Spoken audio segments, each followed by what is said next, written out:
مٹی کی جمع آوری اور زمین کی تیاری۔ اللہ تعالیٰ نے حضرت آدم علیہ السلام کی تخلیق کے لیے مختلف رنگوں کی مٹی منتخب کی: سفید، سیاہ، سرخ اور زرد۔ یہ مٹی زمین کے مختلف مقامات سے لی گئی تاکہ انسان کی نسل میں رنگ اور مزاج کا تنوع پیدا ہو۔ حدیث میں آتا ہے، خلق اللہ آدم من طین من ارض مختلفۃ الوانها۔ اللہ تعالیٰ نے آدم کو مختلف زمینوں کی مٹی سے پیدا فرمایا۔ 2. فرشتوں کا انتخاب اور اللہ کا حکم۔ اللہ تعالیٰ نے فرشتوں کو حکم دیا کہ وہ آدم کے لیے ایک پاکیزہ جگہ تیار کریں۔ جنت کے فرشتے اور مخصوص مقامات کے فرشتے آئے تاکہ مٹی کو جمع کریں اور اسے گوندنے میں مدد دیں۔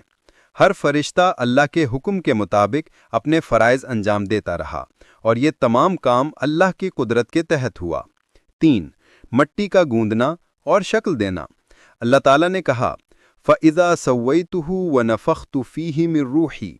جب اللہ تعالیٰ نے آدم کا جسم مکمل کر لیا تو اپنی روح اس میں پھونک دی۔ مٹی کو گوندنے اور شکل دینے کا یہ مرحلہ انتہائی محتاط اور معجزاتی تھا۔